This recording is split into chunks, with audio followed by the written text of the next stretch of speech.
सोनम वांगचुक नहीं रहे। क्या यही खबर महज शेष है? क्या गोदी मीडिया इसी हेडलाइन के इंतजार में है? क्योंकि एक बात तो साफ है, पढ़े लिखे लोगों की बात मोदी सरकार की समझ में नहीं आती। आनी होती तो प्रोफेसर जीडी अग्रवाल जिंदा होते।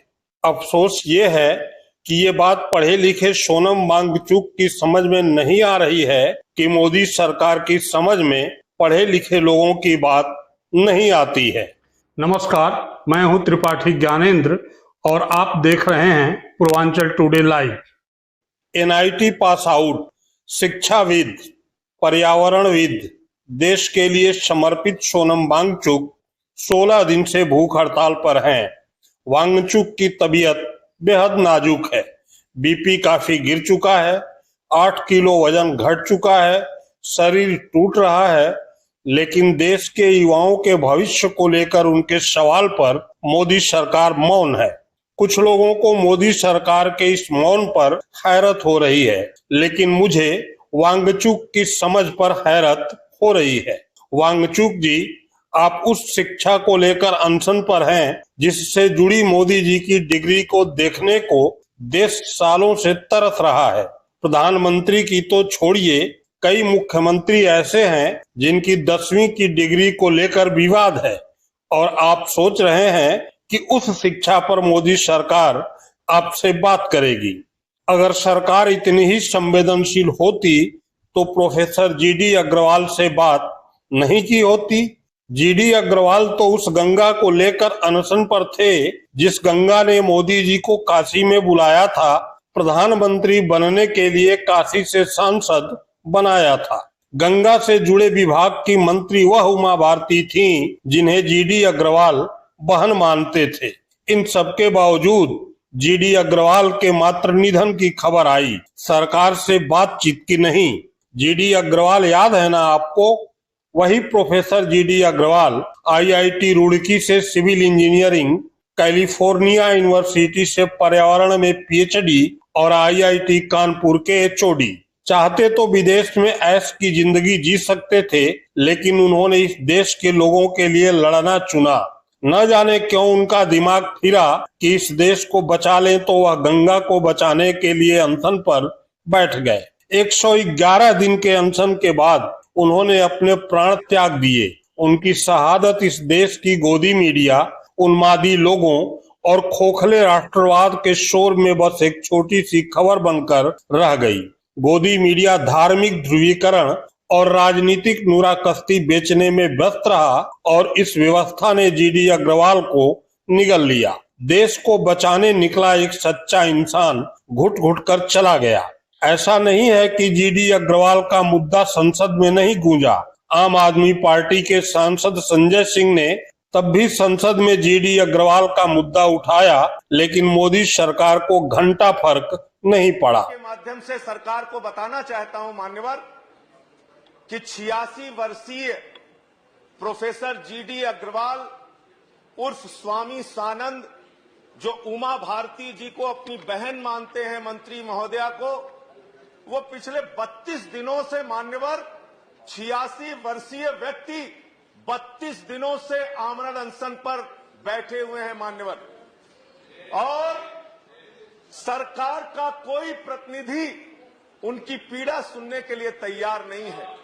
उनकी मांग सिर्फ गंगा की निर्मलता और गंगा की अविरलता को लेकर है, लेकिन सरकार का कोई प्रतिनिधि उनसे बातचीत करने के लिए तैयार नहीं है। मैं मान्यवर आपके माध्यम से सरकार से मांग करूंगा कि आप कृपा करके स्वामी सानंद जी की, प्रोफेसर जीडी अग्रवाल जी की उनका जीवन बचा लीजिए, उनकी मांगों पर उनसे बातचीत कीजिए, विचार कीजिए, उसका निस्तारण कीजिए। 86 वर्षीय एक इतने गंगा के प्रति समर्पित व्यक्ति, अगर उनका जीवन चला जाएगा तो आपको कोई माफ नहीं करेगा। जिसे पूछना चाहता हूं कि गंगा की अविरलता और निर्मलता के लिए इसी सदन में हम लोगों ने सवाल उठाया था और मैंने विशेष तौर से अनुरोध किया था प्रोफेसर जीडी अग्रवाल जी शहीद हो गए गंगा की अविरलता और निर्मलता के लिए। उनकी 2-3 प्रमुख मांगे थी मान्यवर। वांगचुक जी, संजय सिंह एक बार फिर आपके मुद्दे को उठा रहे हैं। फर्क पड़ेगा मुझे नहीं मालूम, लेकिन सुनिए। सोनम वांगचुक देश के एक प्रतिष्ठित सामाजिक कार्यकर्ता, जिन्होंने लद्दाख के अधिकारों के लिए लंबी लड़ाई लड़ी, पद यात्राएं की, जेल में उनको डाला गया, यातनाएं दी गई, कई दिनों तक लद्दाख के अधिकारों के लिए अनशन पे रहे, अपनी जान को जोखिम में डाला। इस वक्त वो जंतर मंतर पे हैं, लड़ाई लड़ रहे हैं पेपर लीक के खिलाफ। सोनम वांगचुक की उम्र कितनी है? 59 साल की उम्र है उनकी। उनको कोई एग्जाम नहीं देना है, किसी परीक्षा में वो फेल नहीं हुए हैं, बहुत ही योग्य व्यक्ति हैं। वो किसके लिए अनशन पे बैठे हुए हैं? इस देश के करोड़ों नौजवानों के लिए अनशन पे बैठे हुए हैं, जिनका नीट का पेपर लीक हुआ। ऐसे 22 लाख छात्र छात्राओं के लिए और 93 पेपर लीक में करोड़ों नौजवानों के अधिकारों के लिए सोनम वांगचुक 1, 2, 3 नहीं 14 दिनों से आमरण अनशन पे बैठे। जरा एक मीटिंग भूखा रख के दिखाइए, एक दिन भूखा रख के दिखाइए। 14 दिन से उस आदमी ने कुछ खाया नहीं। किसके लिए? हमारे आपके लिए, हमारे आपके बच्चों के भविष्य के लिए, इस देश के लिए, इस देश के नौजवानों के लिए, कि पेपर लीक ना हो, लोग जो अपनी योग्यता के हिसाब से परीक्षा दें, उसमें उनको अंक मिले, वो पास हो, डॉक्टर बने, इंजीनियर बने, अधिकारी बने। इसलिए सोनम वांगचुक बैठे हुए हैं और उनके समर्थन में 25 और लोग बैठे हुए हैं पिछले 14 दिनों से। कुछ अस्पताल में जा चुके हैं, उनको मारा भी जाता है, पीटा भी जाता है, बारिश में त्रिपाल नहीं लगाने की इजाजत नहीं है, उनको देशद्रोही भी कहा जा रहा है। लेकिन इन सब के बावजूद जितनी बड़ी तादाद में, जितनी बड़ी संख्या में हम लोगों को जंतर मंतर पहुंचना चाहिए, उनका साथ देना चाहिए, उनके लिए आवाज उठानी चाहिए, सोशल मीडिया पे वीडियो बना के या खुद अपने इलाके में अनशन रख के, धरना करके, प्रदर्शन करके, कुछ भी करके जिस प्रकार से उनका समर्थन करना चाहिए, इस देश के लोग शायद उस तरह से उनका समर्थन नहीं कर रहे। ये बहुत पीड़ा की बात। अभिजीत दीप के, मैंने उसका एक वीडियो देखा। अमेरिका में पढ़ने वाला एक नौजवान सब कुछ छोड़ के आ गया। वो एक पुलिस अधिकारी के जूते पे सर रख के गिड़गिड़ा रहा था। जानते हैं किस लिए? कि जो बच्चे आमरण अनशन पे बैठे हैं, कम से कम उनको त्रिपाल लगाने दिया जाए। ये आजादी के 80 साल के बाद का भारत है। प्रधानमंत्री नरेंद्र मोदी जी, आप इस देश के युवाओं को अपना गुलाम समझते हैं?